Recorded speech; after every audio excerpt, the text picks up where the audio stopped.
Hello साथियों, welcome to अभी study. मैं अविनाश आप सबका स्वागत करता हूं अपने यूट्यूब चैनल पर जिसका नाम है अभी स्टडी। तो आइए पुनः हम लोग साथियों अपने क्लास को आगे लेके चलते हैं।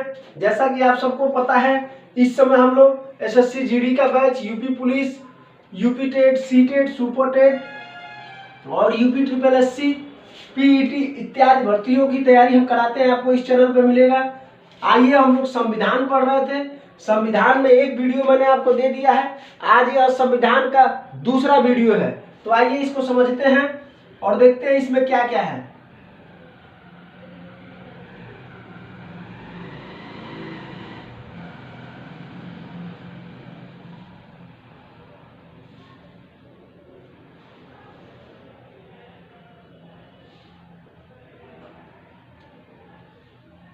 भारतीय संविधान, भारतीय संविधान, ये देखिए भाग 2 है।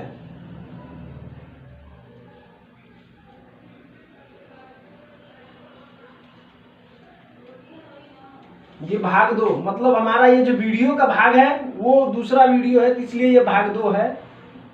इसके पहले एक वीडियो दे चुके हैं, तो भाग 1 में कुछ संविधान बताए थे। अब आज संविधान के बचे हुए पार्ट को इसमें समझेंगे। इस तरह करके हम लोग इसे स्टेप बाय स्टेप आगे ले चलेंगे। आइए तो समझते हैं। देखिए, इसके पहले हमने आपको बताया था संविधान क्या है। पहले वीडियो में थोड़ा उसको हम लोग चर्चा कर ले, रिवाइंड कर ले। कभी भी थोड़ा सा रिवीजन जरूरी होता है किसी भी विषय को, अगर जो आप पढ़ रहे हैं उसके आगे स्टेप में। तो देखिए, हमने आपको बताया था संविधान क्या है। तो उसका मैंने परिभाषा बताया था कि नियमों कानूनों का एक ऐसा लिखित दस्तावेज, नियम कानूनों का एक ऐसा लिखित दस्तावेज जिससे किसी राष्ट्र को संचालित किया जाता है, जिससे किसी राष्ट्र को संचालित किया जाता है।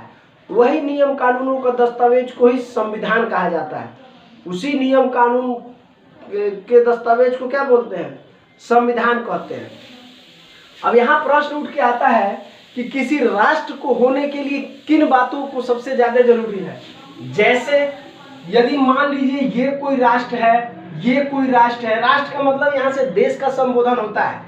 ये कोई राष्ट्र है, ये कोई राष्ट्र है। तो देखिए, इन सभी को होने के लिए यहाँ पे मैं लिख देता हूं राष्ट्र। राष्ट्र, ये सभी राष्ट्र हैं। सभी क्या है?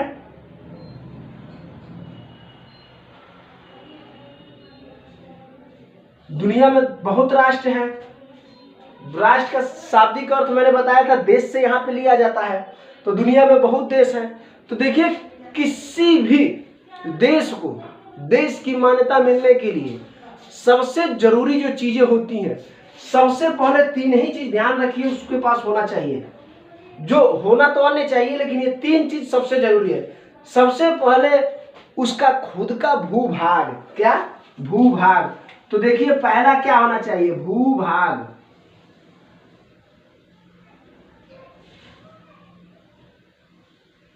ठीक, भूभाग। दूसरा होना चाहिए वहां पे उसका खुद का नियम। भूभाग का अर्थ मतलब क्षेत्रफल से है। यहाँ पे देखिए, क्षेत्रफल से है। भूभाग का अर्थ किससे है? क्षेत्रफल से।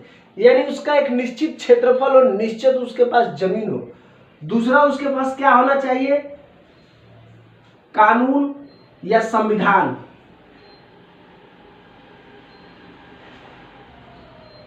संविधान या कानून।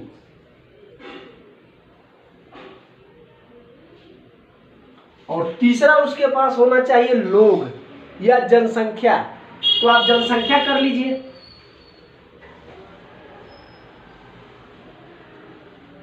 जनसंख्या। यह 3 बातें किसी भी राष्ट्र को राष्ट्र बनने में सबसे ज्यादा सहायता देती हैं। ये 3 बातें, पहला उसका भूभाग यानी क्षेत्रफल हो, दूसरा उसका खुद का कोई संविधान या कोई नियम कानून हो, तीसरा उसके पास खुद का जनसंख्या हो। तो जाके वह क्या हो जाएगा? राष्ट्र के श्रेणी में आएगा, उसे देश का मान्यता मिलेगा। जैसे अपना ये भारत, इसको भारत मानिए। क्या है? भारत। तो आप एक बात बताइए, क्या भारत के पास खुद का जमीन है, खुद का क्षेत्रफल है? तो आप कहेंगे हाँ। भाई मान लीजिए भारत अपना शुरू होता है इधर, मान लीजिए ये रहा, ये अरुणाचल प्रदेश से लेके और गुजरात तक, इधर जम्मू कश्मीर से लेके इधर आ जाइए आप लोग कश्मीर तक, अब क्या नाम है, कन्याकुमारी तक। तो इसके बीच में यह जो भूभाग पड़ता है ये सब भारत का है कि नहीं है भाई? भारत का है। भारत की शुरुआत अरुणाचल प्रदेश से शुरू होती है और सीधे इधर आ जाइए गुजरात तक, दूसरा ऊपर जम्मू कश्मीर से चलिए नीचे आपका कन्याकुमारी यानी तमिलनाडु तक। इसके बीच का जो क्षेत्रफल है, जो भूभाग है, वो किसका है? भारत का है। तो पहला शर्त तो पूरा हुआ कि भारत के पास खुद का अपना क्षेत्रफल है।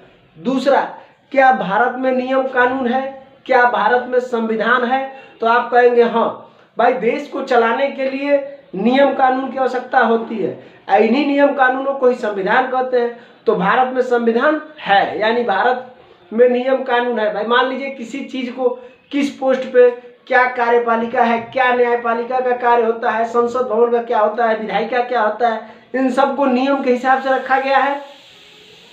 सैन्य प्रशासन क्या होता है, तो ये इसका मतलब कि देश के पास क्या है, नियम कानून भी है। और आते हैं जनसंख्या पे, तो क्या भारत में लोग रहते हैं, भारत में लोग निवास करते हैं?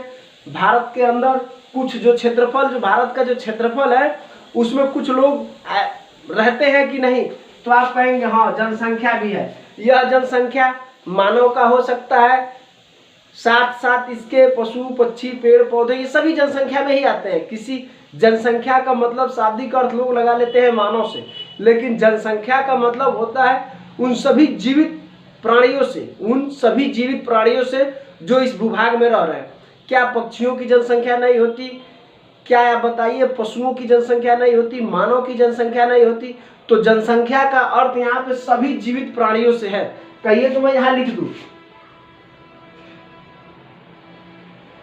जीवित प्राणी, जीवित प्राणी। बाद में अब देखिए, ये तीनों सबसे जरूरी चीज होना चाहिए, तब तो जाके किसी राष्ट्र को राष्ट्र की मान्यता मिलती है। तो हमारे संविधान में यही बताया गया है कि संविधान में आप देखिए, भारत में संविधान भी लागू है, भारत का भूभाग भी है, भारत के पास जनसंख्या भी है। अब भारत का क्षेत्रफल की बात करें तो 32,87,263 ये रहा, 32,87,263 वर्ग किलोमीटर। भारत का क्षेत्रफल कितना है? 32,87,263। अगर जो आपको याद करने में थोड़ा सा डिफिकल्ट लगे तो आप लोग इसको मोबाइल नंबर की तरह याद कर लीजिए, 32,87,263, 32,87,263। तो ये जो हमारा क्षेत्रफल है ये किसका है? तो आप कहेंगे यह भारत का खुद का क्षेत्रफल है, यानी भारत का जो एरिया है वो 32,87,263 है। तो पहला शर्त पूरा, संविधान भी लागू है, 26 जनवरी 1950 से भारत का संविधान लागू हो गया था। यहाँ की जनसंख्या भी है, अब इस समय यहाँ की जनसंख्या 1,25 करोड़ से अधिक है 2011 के जनगणना के अनुसार। अभी देखिए, तो ये चीजें तो हम क्लियर कर लिए। ऐसे ही किसी अन्य राष्ट्र में, ये चीन है, तो चीन के पास भी नियम कानून है, जनसंख्या है, क्षेत्रफल है। इसको मान लीजिए ये रूस है, तो रूस के पास भी आपका खुद का नियम कानून, जनसंख्या है और भूभाग भी है। इधर आ जाइए, अमेरिका है, तो आप बताइए अमेरिका के पास भी खुद का भूभाग है, नियम कानून और जनसंख्या है। तो इस तरह का कि आप कर सकते हैं कि ये नियम कानून जनसंख्या ये जो होते हैं, जब ये तीनों शर्तें पूरा होते हैं तो उसको राष्ट्र का मान्यता मिलता है। और जैसे ही ये राष्ट्र का मान्यता मिलता है उसी तरह इसके राज्यों की भी मान्यता मिलेगी। कोई ऐसा भारत में कोई ऐसा राज्य बताइए जिसका खुद का भूभाग ना हो। अपना यूपी ले लीजिए, बिहार ले लीजिए, उसके बाद से आपका महाराष्ट्र ले लीजिए, गुजरात ले लीजिए, राजस्थान ले लीजिए, इन सभी राज्यों के पास खुद का भूभाग है, खुद की जनसंख्या, और उनका भी खुद का अलग से संविधान तो नहीं है, संविधान तो पूरे भारत का, लेकिन उनका नियम भी है कि नहीं। राज्य का नियम अलग होता है, राज्य का पुलिस अलग होता है, तो राज्य का कुछ नियम होता है, कुछ केंद्र का नियम होता है। इसीलिए उसको समवर्ती सूची में, जब हम सूची पढ़ाना शुरू करेंगे तो बताएंगे संघ सूची क्या होता है, राज्य सूची क्या होता है, समवर्ती सूची क्या होता है। तो इस तरह देखिए, किसी राष्ट्र को बनाने के लिए इन शर्तों की जरूरत होती है। आइए हम लोग आगे चलते हैं संविधान में। संविधान में दूसरा वीडियो है, इसको फिलहाल मैं मिटा दूं।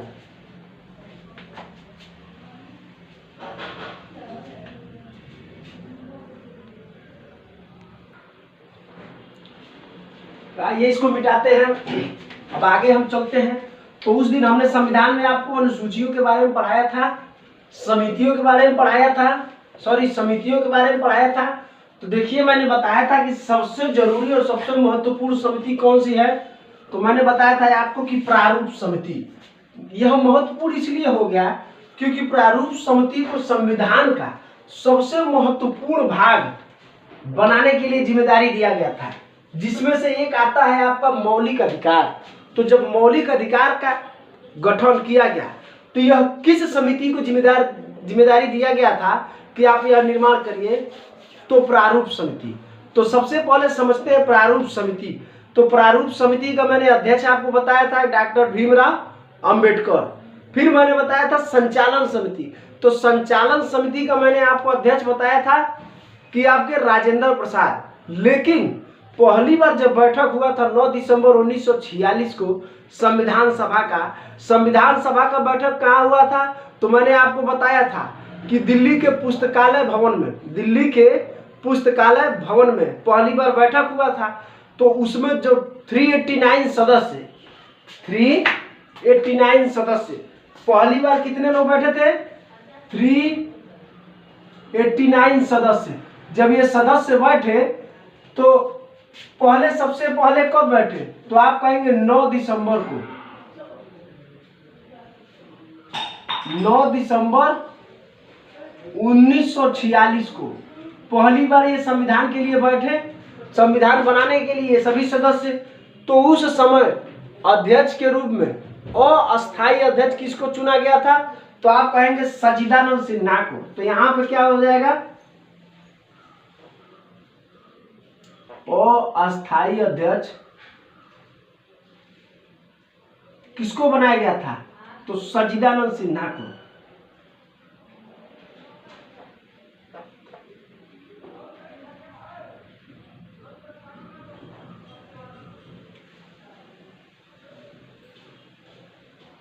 सच्चिदानंद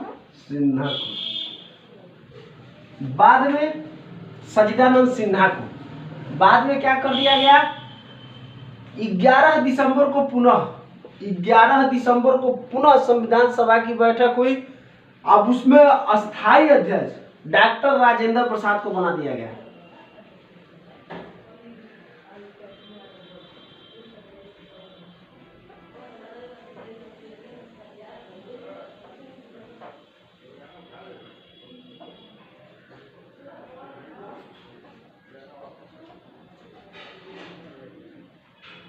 डॉक्टर राजेंद्र प्रसाद इनको अस्थायी अध्यक्ष बना दिया गया संचालन समिति के लिए कि आप संचालन कीजिए, और यही आखिरी तक अध्यक्ष बने रहे। बाद में इनको भारत का प्रथम राष्ट्रपति भी बनाया गया था। तो आइए, ये तो हमारी समितियां थी। संघ साथी समिति किसको बनाया था, प्रारूप समिति कौन था, झंडा समिति के मैंने बताया था कि उसके अध्यक्ष जेबी कृपलानी को बनाया गया था। झंडा समिति का अध्यक्ष किसको बनाया गया था, जेबी कृपलानी को। तो आइए, ये तो हमारा पुराने क्लास में जो हम पढ़ाए थे उस पर चर्चा कर रहे थे। आज थोड़ा हम लोग प्रारूप समिति के बारे में समझते हैं कि यह क्यों महत्वपूर्ण था, इसके अध्यक्ष डॉक्टर भीमराव अंबेडकर को क्यों बनाया गया था। तो इसके बारे में थोड़ा सा समझते हैं। इसको मिटा दूं मैं। तो आज हम लोग चलते हैं प्रारूप समिति। क्या, प्रारूप समिति, उसके अन्य सदस्यों के बारे में भी समझ लेते हैं। देखिए,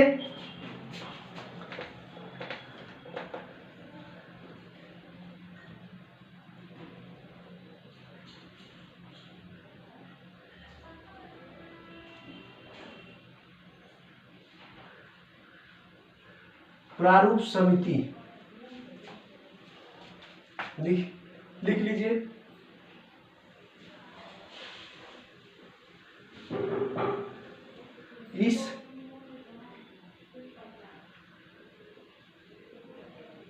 इस समिति का अध्यक्ष डॉक्टर भीमराव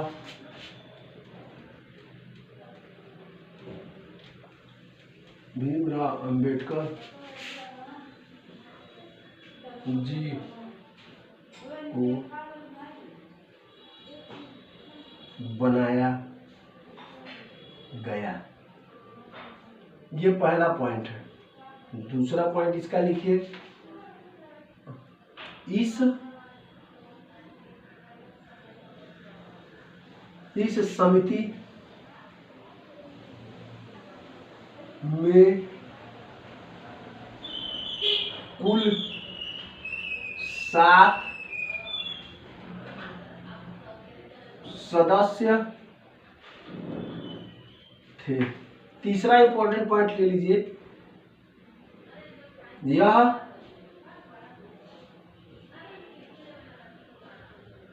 समिति संविधान सभा की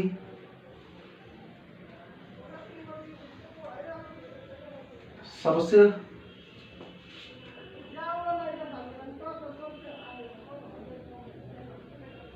महत्वपूर्ण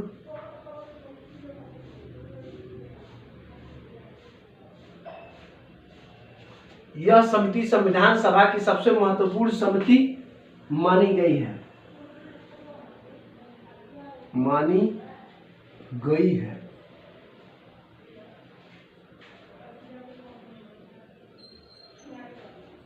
क्योंकि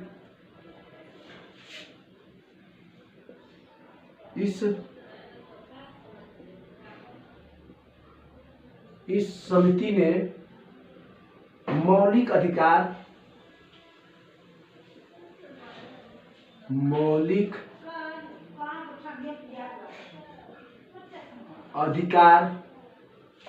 इस समिति ने मौलिक अधिकार का गठन किया या निर्माण किया?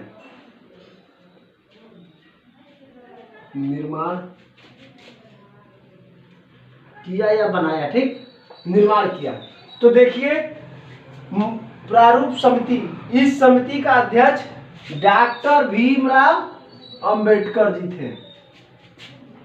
इस समिति में कुल 7 सदस्य थे। यह समिति संविधान सभा की सबसे महत्वपूर्ण समिति मानी गई है।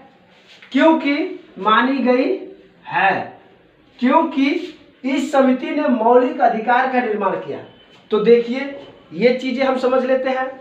अब समझते हैं संविधान सभा में यह जो समिति बनाई गई है, प्रारूप समिति, तो इसके अन्य कौन सदस्य थे उसके बारे में समझते हैं। तो मैं यहाँ पे सदस्य लिख देता हूं, कृष्ण स्वामी अय्यर। कृष्ण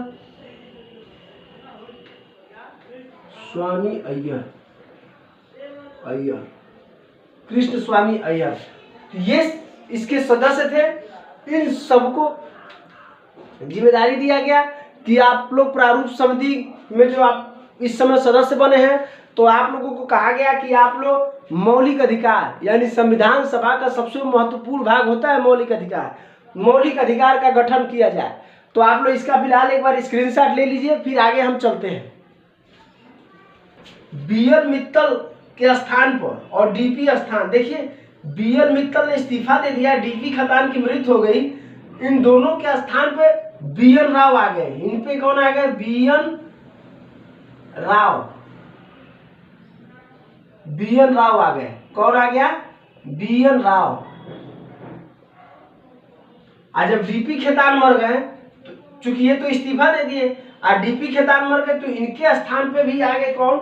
इनके स्थान पे लाया गया टी.टी. कृष्णमाचारी को। किसको? टी.टी.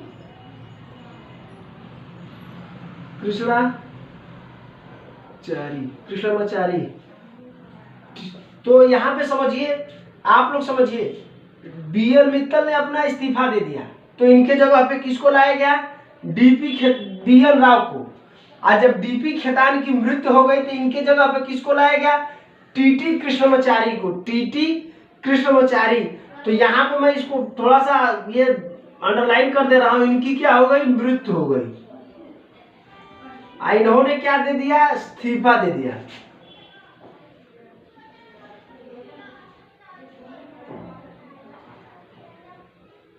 इस्तीफा दे दिया। ठीक, देखिए BL मित्तल ने इस्तीफा दिया तो BN राव है, और DP खेतान की मृत्यु हो गई तो TT कृष्णमाचारी है। तो आप लोग इसको एक बार लिख लीजिए या स्क्रीनशॉट कर लीजिए, आगे हम लोग चलते हैं इसमें।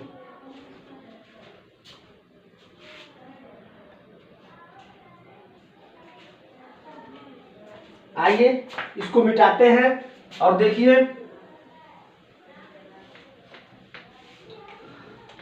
अब इस समिति ने मौलिक अधिकार का गठन किया। तो आइए मौलिक अधिकार समझते हैं।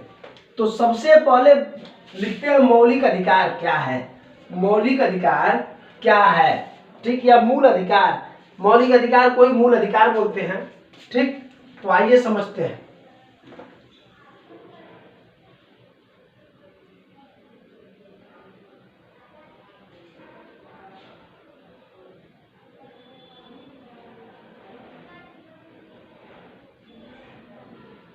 मूल अधिकार, मूल अधिकार भारत के सभी नागरिकों को प्राप्त है। मूल अधिकार पूछे आपसे प्रश्न कि किसको प्राप्त है, तो आपका जवाब होना चाहिए कि मूल अधिकार भारत के सभी नागरिकों को प्राप्त है, यानी सभी नागरिकों को दिया गया है मूल अधिकार। अब कितने तरह का दिया गया है इस पे आगे चर्चा करेंगे। समझते हैं मूल अधिकार क्या होता है।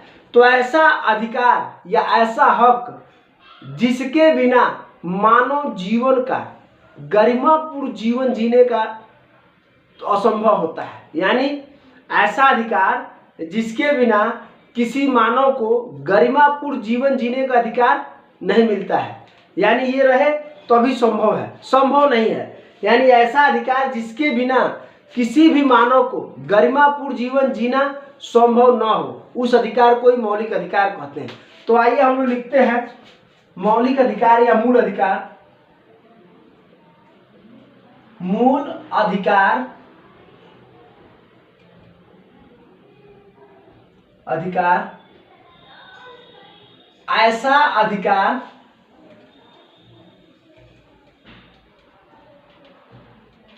अधिकार जिसके बिना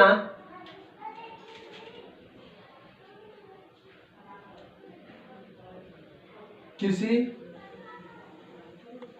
मानव को गरिमा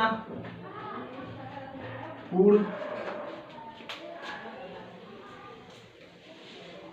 जीवन जीना संभव ना हो,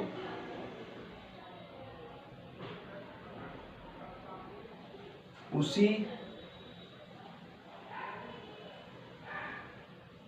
अधिकार को मूल अधिकार कहते हैं। मूल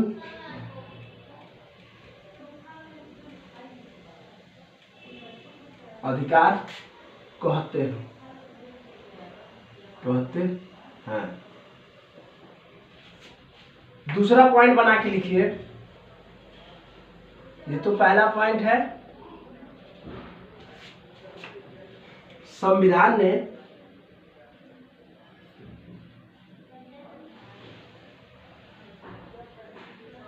भारतीय संविधान ने अपने प्रत्येक नागरिकों को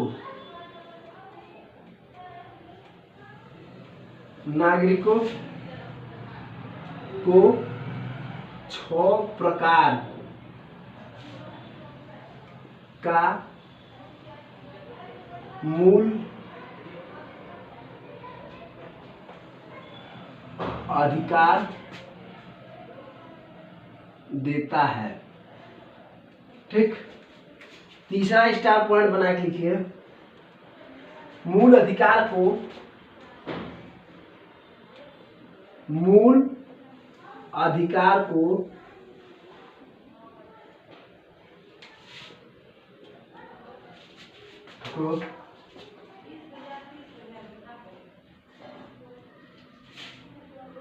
भारतीय संविधान के भाग 3 में तथा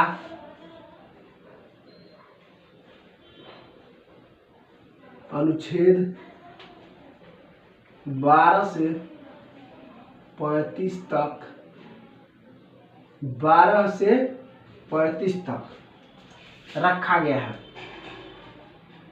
रखा गया है। तो देखिए मूल अधिकार के बारे में कुछ पॉइंट हम लिखे हैं जो सबसे जरूरी है। पहला क्या है, मूल अधिकार एक ऐसा अधिकार है जिसके बिना किसी मानव को गरिमापूर्ण जीवन जीना संभव न हो, उसी अधिकार को मूल अधिकार कहते हैं। यानी कोई मानव है, जब उसको मूल अधिकार नहीं दिया जाएगा तो वह गरिमापूर्ण जीवन नहीं जी सकता है। तो गरिमापूर्ण जीवन जीना संभव ना हो, ऐसे ही अधिकार जिसकी सबसे ज्यादा जरूरत पड़ता है एक गरिमापूर्ण एक समाज में, सोसाइटी में रहने के लिए, एक अच्छे मानव की तरह, तो उसके लिए यह मूल अधिकार जरूरी है।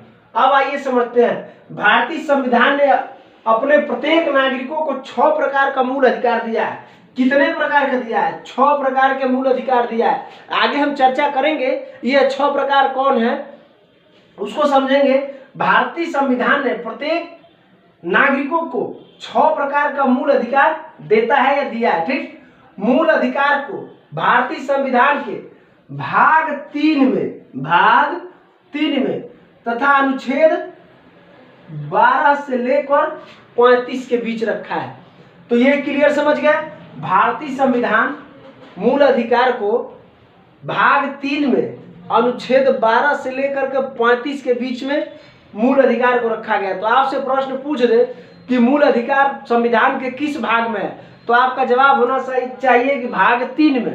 यह प्रश्न आया कि मूल अधिकार का अनुच्छेद क्या है, कहां से शुरू होता है, तो अनुच्छेद 12 से लेकर के 35 तक, अनुच्छेद 12 से लेकर के 35 तक। ये जो अनुच्छेद है ये सब किसके लिए है? मूल अधिकार के लिए। अब यह 6 प्रकार का मूल अधिकार क्या है? वास्तव में तो मूल अधिकार 7 था, लेकिन एक उसको बदल करके जो संपत्ति का अधिकार था उसको हटा दिया गया।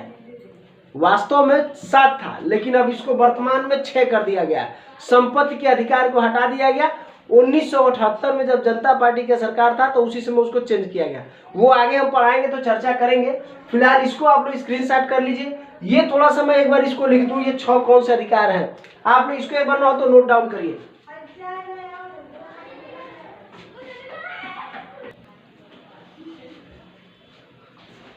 आइए साथियों आगे चलते हैं। जैसा कि हम बताए थे कि मूल अधिकार सबसे महत्वपूर्ण भाग होता है भारतीय संविधान में।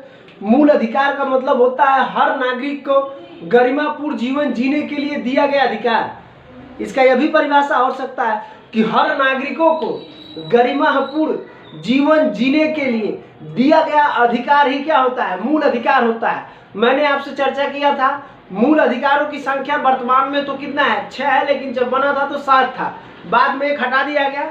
आइए समझते हैं मूल अधिकार को निर्माण किसने किया था? तो प्रारूप समिति के सदस्यों ने, जिसके अध्यक्ष भीमराव अंबेडकर थे। आइए समझते हैं, एक तरफ हमने मूल अधिकार रखा है, दूसरे तरफ हमने अनुच्छेद रखा है कि किस अनुच्छेद में है। तो सबसे पहले मूल अधिकार आपका आता है समानता का अधिकार। क्या?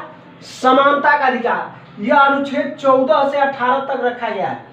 कहां तक? 14 से 18 तक। दूसरा आपका आता है स्वतंत्रता का अधिकार। ये कहां से कहां तक रखा गया है?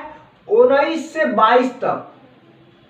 तीसरा आपका आता है शोषण के विरुद्ध अधिकार, तो ये है आपका 23 से 24 तक। चौथा आपका है धार्मिक स्वतंत्रता का अधिकार। देखिए डैश लाइन की है, मतलब अधिकार है। ठीक, धार्मिक स्वतंत्रता का अधिकार ये आपका है 25 से 28 तक। उसके बाद से आपका 5वां आता है शिक्षा एवं संस्कृत। संस्कृत मतलब रहन सहन, हमारा क्या है, मेला त्योहार उत्सव, ये जो भी हमारा होता है, तीज त्योहार, वही संस्कृत होता है। रहन सहन, खान पीन, पहनावा, वो सब संस्कृत होता है ना। तो शिक्षा और संस्कृत का अधिकार कहाँ दिया गया? 29 से 30 तक। संपत्ति का अधिकार अनुच्छेद 31 में, लेकिन बाद में हटा के इसको कब कर दिया गया? अनुच्छेद 300 को में। किसमें? 300 को में। तो तो आपसे पूछे कि वर्तमान में संपत्ति का अधिकार कहाँ है, तो आप कहिएगा अनुच्छेद 300 क। ये क्या है? क में। अब आइए, संवैधानिक उपचारों का अधिकार। संवैधानिक उपचारों का अधिकार क्या है? अनुच्छेद 32 में। तो देखिए, सबसे पहली बात ये कि ये हमारे समान मूल अधिकार हो गए, ये उसके अनुच्छेद हो गए, यानी यह जो मूल अधिकार है, 6 तरह का मूल अधिकार वर्तमान में हमको फॉलो किया गया है, मतलब लागू किया गया है। संपत्ति के अधिकार को एक तरह से हटा के कहाँ कर दिया गया है? अब कर दिया गया अनुच्छेद 300 क में। यह पूछा जाएगा कि जब संपत्ति का अधिकार आपका मूल अधिकार नहीं है तो अब ये क्या है? तो अब यह एक प्रकार का विधिक अधिकार है। विधिक मतलब कानूनी का अधिकार है। जैसे हमारा संपत्ति या हमारे पिताजी का संपत्ति है, वो हमारे पास आएगा, यह हमारा कानूनी अधिकार है। क्या है? कानूनी अधिकार है। इसी को विधिक मतलब कानून, विधि मतलब कानून होता है। यानी क्या हो गया? संपत्ति का अधिकार एक तरह से अब विधिक अधिकार हो गया, यानी कानूनी अधिकार हो गया है। संवैधानिक उपचारों का अधिकार, डॉक्टर भीमराव अम्बेडकर ने इसे ही सबसे महत्वपूर्ण उपचार अधिकार बताया था। किसको बताया था? तो पूछता है कि डॉक्टर भीमराव अम्बेडकर ने किस अनुच्छेद को सबसे महत्वपूर्ण बताया? तो अनुच्छेद 32 को। क्यों? क्योंकि उसमें संवैधानिक उपचारों का अधिकार, मतलब संविधान के बारे में अगर हमें कोई हनन करे तो उसका सुरक्षा करें, ये गरिमापूर्ण जीवन जीने के लिए होता है। तो एक एक करके तो ये अब हम समझेंगे। अभी फिलहाल हम इसका हाइलाइटर समझ लिए। इसको ट्रिक याद करना है तो कैसे होगा? तो ट्रिक देखिए क्या है। मान लीजिए एक नेताजी थे। क्या थे? एक नेताजी थे। वह कहीं घूमने गए। कहाँ गए? कहीं घूमने गए। उसके बाद से उनको वहाँ पे जगह अच्छा लगा तो बस गए। फिर अब जीने के लिए कुछ साधन चाहिए तो उन्होंने व्यवसाय शुरू किया। क्या शुरू किया? व्यवसाय शुरू किया। जब व्यवसाय चटक गया तो वहाँ पे जो विद्रोह होता था उसका बोलने के लिए खड़े हो गए, तो बोलने लगे। फिर बोलने तो ये हुआ कि अकेले मत बोलिए, एक सभा बना लीजिए। तो सभा बनाए। तो सभा बनाने का अधिकार, बोलने का अधिकार, कहीं आने जाने का अधिकार, बस जाने का अधिकार, व्यापार करने का अधिकार, इन्हीं ट्रिक में था। ये सभी आगे आएगा कि बताइए समानता में कितने प्रकार की समानता है, स्वतंत्रता में कितने प्रकार की स्वतंत्रता है। तो ये सभी चीज़ें हम स्टेप बाय स्टेप चर्चा करेंगे। फिलहाल आज का क्लास हम लोग यहीं पे खत्म करते हैं। आप लोग इसका एक बार स्क्रीनशॉट ले लीजिए।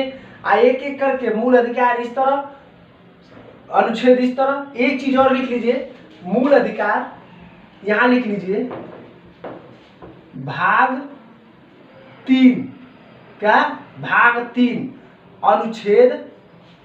अनुच्छेद तो लिख ही दिए हैं, लेकिन यहां पे लिख लीजिए अनुच्छेद 12 से 35 तक।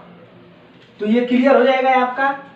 अब देखिए मूल अधिकार भाग 3 अनुच्छेद 12 से लेकर 35 तक। तो आपसे मूल अधिकार पूछेगा संविधान के किस भाग में है, तो आपका जवाब होना चाहिए 3 में। किसमें? 3 में। आप पूछे अनुच्छेद में तो अनुच्छेद 12 से लेकर के 35 तक। तो ये सभी चीजें हम आपको स्टेप बाय स्टेप डिस्कस करते चलेंगे। आप लोग फिलहाल इसका एक बार स्क्रीनशॉट कर लीजिए और आशा है आपको आज का क्लास पसंद आया होगा। Thank you so much. कृपया मेरे चैनल को लाइक कीजिए, सब्सक्राइब कीजिए और बेल आइकन को दबा दीजिए ताकि कोई भी नोटिफिकेशन हो तो सबसे पहले आपको मिले। Thank you so much.